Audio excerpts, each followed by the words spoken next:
Tenemos que elaborar este ejercicio, el cual consiste en una industria que tiene actualmente 100 empresas y todas tienen costos fijos de 16 unidades monetarias, vamos a suponer que son dólares, y costo variable promedio, como sigue en esta tabla. Nos están pidiendo calcular el costo marginal, el costo total promedio, verificar qué ocurre si el precio actual es de 10 dólares, cuál es la cantidad total ofrecida en el mercado y así una serie de preguntas, las cuales vamos a responder. Pero primero vamos a hacer un repaso de algunos conceptos fundamentales, como son el costo total. El costo total, recordemos que es la suma del costo fijo más el costo variable. El costo fijo es el costo asociado al, a los costos propios de tener un local o de tener que pagar el mantenimiento de la maquinaria o de la empresa o el arrendamiento o lo que sea. Son costos que no vienen modificados por la cantidad de unidades ofertadas, mientras que el costo variable sí depende de la cantidad de unidades ofertadas. El costo total promedio es simplemente coger o tomar el costo total y dividirlo entre la cantidad total de unidades vendidas u ofertadas. El costo variable promedio es simplemente el costo variable dividido entre la cantidad de unidades. El costo marginal se define como la variación del costo total sobre la variación de la cantidad de unidades. Recordemos que este símbolo que está acá significa delta. Delta de CT es simplemente el cambio, la variación del costo total, que depende de la cantidad de unidades. ¿Por qué? Porque el costo total a su vez depende del costo variable y recordemos que el costo variable depende de la cantidad de unidades. Bueno, el ingreso total. El ingreso total es simplemente el precio al cual se vende el bien o servicio por la cantidad total vendida, que es Q. Y aquí tenemos el ingreso marginal, que es simplemente la variación de este ingreso total sobre la variación de cantidad de unidades vendidas. Bueno, ahora aquí tenemos el ingreso promedio, que es simplemente el cociente entre el ingreso total sobre la cantidad de unidades. Y el beneficio se define como el ingreso total menos el costo total. Recordemos que el ingreso total se puede despejar de acá como el ingreso promedio por el costo, por la cantidad, perdón, y que el costo total también se puede calcular a partir de esta expresión que está acá, despejando el costo total, que va a ser igual al costo total promedio por la cantidad de unidades. De esta manera puedo expresar entonces el costo total aquí como costo total promedio por Q y puedo expresar el ingreso total como ingreso promedio por Q. De tal manera que puedo factorizar la Q. Eso es lo que hacemos acá. Y recordemos que el ingreso promedio es igual a dividir el ingreso total sobre la cantidad Q.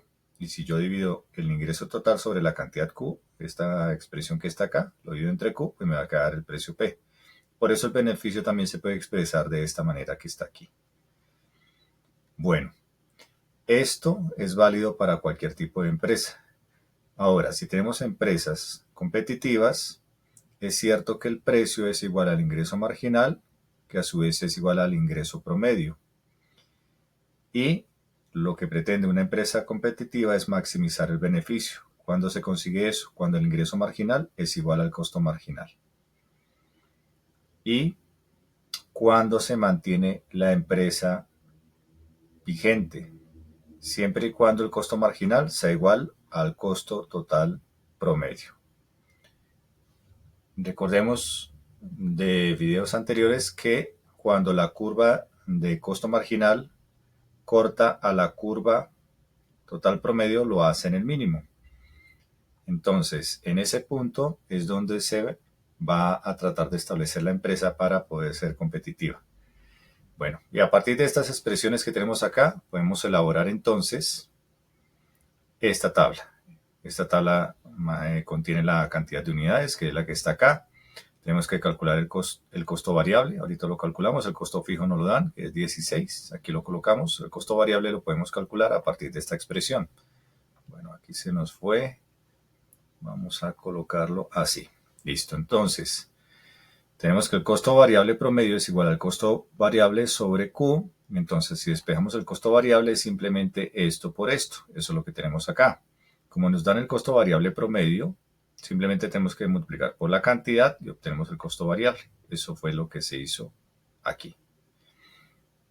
El costo total es la suma de estos dos, tal y como ya vimos en esta expresión.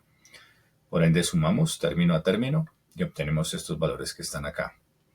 El costo total promedio, como ya vimos, es simplemente dividir el costo total entre la cantidad, es decir, dividir 17 entre 1, 20 entre 2, etc. Y obtenemos estos valores que están acá. El costo variable promedio, hacemos lo mismo pero con la columna de costo variable, esta que está acá. Dividimos 1 entre 1, 1, 4 entre 2, 2 y así sucesivamente hasta completar todos los valores de la columna que corresponda a costo variable promedio. El costo marginal. Recordemos que el costo marginal se define como la variación del costo total sobre la variación de la cantidad. Entonces, el costo total varía de 17 a 20, varía 3. La cantidad varía de 1 en 1. Entonces, siempre va a estar dividido entre 1. Tenemos 20 menos 17 nos da 3 dividido 1, 3. 25 menos 20 dividido 1, 5. Y así sucesivamente hasta completar todos los valores del costo marginal. El ingreso total. El ingreso total es igual al número de unidades por el precio. El precio actualmente es de 10, por ende sería 1 por 10, 10, 2 por 10, 20 y así sucesivamente. El ingreso marginal. Recordemos que el ingreso marginal, aquí lo teníamos, es simplemente el cociente entre la variación del ingreso total y la variación de la cantidad de unidades vendidas. Entonces, miremos el ingreso total. Aquí lo tenemos. De aquí a aquí varía 10, siempre varía 10. Y siempre el Q varía de 1 en 1. Por ende, el ingreso marginal siempre va a ser igual a 10. El beneficio. Entonces, podemos trabajarlo así o podemos trabajarlo así. Son expresiones equivalentes. Vámonos por esta. Ingreso total menos costo total. Tenemos ingreso total 10, costo total 17. El beneficio es menos 7. Entramos en pérdida. Ingreso total 20, costo total 20, el beneficio es 0. Ingreso total 30, costo total 25, el beneficio es 5. Y así sucesivamente. Aquí observamos que aparece un factor por 100, por 100, por 100 aquí. Esto es porque finalmente tenemos 100 empresas. Esta tabla está modelada tanto para 100 empresas como para una empresa. ¿Por qué? Los costos fijos de una empresa es igual a 16, pero de 100 empresas habría que multiplicar por 100. Por eso esta columna tiene que multiplicarse por este factor. Lo mismo ocurre con los costos variables y por ende también se va a afectar la cantidad que tenemos aquí en costos totales. Lo mismo incluye el ingreso total y lo mismo ocurre con el beneficio, tanto en pérdidas como en ceros como en ganancias. Mientras que estos valores promedio no se ven afectados. ¿Por qué? Porque el costo total promedio, por ejemplo, va a ser igual al costo total dividido entre la cantidad. Como el costo total se multiplica por 100 y la cantidad también se multiplica por 100, pues finalmente el cociente va a terminar siendo los mismos números que habíamos calculado previamente. Por eso, esta cajita la multiplicamos por 100, esta columna la multiplicamos por 100, esta columna la multiplicamos por 100, pero esta cajita y esta columna permanecen iguales. Bueno, entonces aquí nos piden también calcular cuál es la cantidad total ofrecida en el mercado. Si tenemos empresas competitivas, ellas buscan maximizar sus beneficios y vemos que el beneficio máximo se presenta aquí. Eso corresponde a 5 unidades vendidas por empresa, como son 500, 5 por 100, 500 unidades. Entonces, ahora nos piden analizar qué ocurre cuando este mercado, es un mercado competitivo, alcanza el equilibrio a largo plazo. ¿Qué ocurre a largo plazo? Bueno, para eso primero tenemos que analizar estas dos cajitas que están acá. Estas dos cajitas establecen cuando una empresa cierra, es decir, cuando no está ofreciendo servicio o cuando una empresa sale. Sale del mercado significa que cancela totalmente sus servicios. En el primer caso, cierra si los ingresos totales son menores a los costos variables. Si yo divido esta cantidad entre Q y esta cantidad entre Q, pues aquí tengo el costo promedio variable y aquí tendría el ingreso total sobre Q, sería el precio. Recordemos que el ingreso total viene dado por esta expresión que está acá. Vamos a bajarlo para poder verlo mejor. Si lo dividimos entre Q, pues nos va a dar el precio. Eso es lo que tenemos aquí. Entonces vamos a cerrar ese resultado porque es un resultado importante.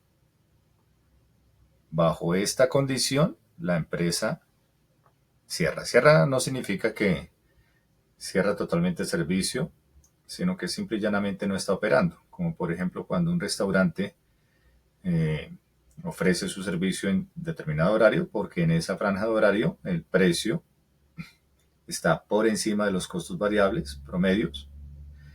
El promedio del costo variable, por ende, es rentable para la empresa ofrecer el servicio. Pero ya en altas horas de la noche, ya no. Ya los costos variables promedio que acarrean el mantenerlo abierto van a ser mayores que el precio y por ende no es factible ofrecer el servicio. Entonces el restaurante cierra. Ahora, vamos a ver cuándo la empresa sale del mercado. La empresa sale del mercado si tenemos que el ingreso total promedio, sería esto. Recordemos que el ingreso total promedio es, aquí lo tenemos, el cociente entre ingreso total y cantidad, que es lo que tenemos acá. Y esto sería el costo total promedio. Entonces, si el ingreso total promedio es menor que el costo total promedio, la empresa tiene que cerrar. Pero el ingreso total promedio es igual a ¿qué? Ya habíamos dicho que es igual al precio de mercado. Mientras que esto es el costo total promedio, es decir, la empresa sale si el precio es menor que el costo total promedio, sale del mercado, cierra completamente sus servicios, cierre, apague y vámonos, vende, es decir, vende la empresa. Pero si el precio está por encima de este valor que está acá, entonces es rentable para la empresa seguir operando. Ahora, nosotros aquí teníamos una definición alternativa de beneficio. Ya habíamos dicho cómo llegamos a esta expresión. Entonces, básicamente tenemos aquí en este paréntesis una condición para poder establecer cuándo la empresa continúa en el mercado o sale del mercado o entra al mercado. Y todo viene dado por el valor que me ofrece este paréntesis. Entonces, démonos cuenta que esto, si es mayor que 0, tenemos esta condición, es decir, la empresa entra al mercado, una empresa que no forme parte del mercado va a entrar. Si esto es menor que 0, tenemos esta condición, es decir, estamos en pérdidas, porque si esta cantidad es negativa, que es equivalente a esta desigualdad que está acá, pues obviamente los beneficios van a ser negativos y no es rentable trabajar con beneficios negativos. ¿Y qué ocurre cuando este valor es igual a 0? Pues en ese caso tendríamos que el precio es igual a el costo total promedio. En ese caso, la empresa no sale del mercado si está en el mercado y no entra al mercado si no está en el mercado. Esa es como la condición frontera. Bueno, entonces ahora sí analicemos qué ocurre a largo plazo. A largo plazo, lo que ocurre es que estas empresas tratan de alcanzar el equilibrio y ese equilibrio se establece cuando el beneficio tiende a 0. Es decir, cuando el precio alcanza el costo total promedio. Ahora, ¿dónde se establecerá ese punto de equilibrio? Ese punto de equilibrio se alcanza para el costo total promedio mínimo. ¿Por qué? Porque se supone que el sistema tiende a ser eficiente. Y en ese caso, si miramos el costo total promedio, eso ocurre en este valor que está aquí. Es decir, el precio alcanza un valor de 8, es decir, disminuye, por cuanto el precio inicial que nos habían dado era de 10. Entonces, aquí concluimos que disminuye el precio, mientras que la cantidad demandada va a aumentar. ¿Por qué? Miremos aquí esta gráfica. Entonces, a largo plazo, tenemos que en situación de equilibrio, el precio aquí inicial era de 10. Luego el precio va a ser de 8. Ahora observemos que esta curva que está acá, es una curva, es una recta horizontal, es una oferta elástica. completamente elástica, perfectamente elástica. Y pasó de este valor 10 a este valor que está acá, 8, suponiendo que cada uno de estos cuadritos representa 2 unidades. Esta es la curva de demanda. Vemos que antes estábamos en este punto de equilibrio, este sería el precio de equilibrio, este punto que corresponde a cierta cantidad, ahora pasamos a este punto. Entonces aumenta la cantidad demandada. Esa es otra de las conclusiones a las cuales llegamos, que es lo que anotamos acá. Ahora, estamos suponiendo que las empresas son competitivas. Aquellas empresas que queden en el mercado van a tener que aumentar la cantidad ofrecida por cada empresa, lo cual es obviamente lo que ellas buscan. Porque al ser empresas competitivas, pueden mantenerse en el mercado al precio que esté dictando el mercado. Y ese sería el análisis de este problema que está acá. Nos pedían graficar la curva de oferta a largo plazo. Ya la tenemos en la primera situación, cuando era 10, ahora cuando es 8. Y ya vimos que llega a 8, por cuanto se supone que a largo plazo el beneficio tiende a 0, como dijimos. Recordemos que esa era la condición que concluíamos a partir de este cuadro, para que una empresa nueva no entrara al mercado, para que una empresa que ya estaba en el mercado no saliera de este. Y eso ocurre pues cuando este valor es igual a este valor. Y recordemos que en empresas óptimas, es decir, que sean competitivas, nosotros tenemos que el precio es igual al ingreso marginal. Y el ingreso marginal es igual al costo marginal, que ese es el valor que maximiza el valor del beneficio. Bueno, y eso también implica que el costo marginal es igual al costo total promedio. Y eso solamente ocurre, este cruce de estas dos curvas solamente ocurre cuando el costo total promedio toma el valor mínimo, que fue lo que establecimos acá. Y entonces lo que hicimos fue revisar en esta columna, buscar la columna de costo total promedio, aquí está, y mirar cuál de estos valores es el más pequeño, es este. Listo, entonces como conclusión, por eso el precio nuevo va a ser este. Y ya con esto finalizamos.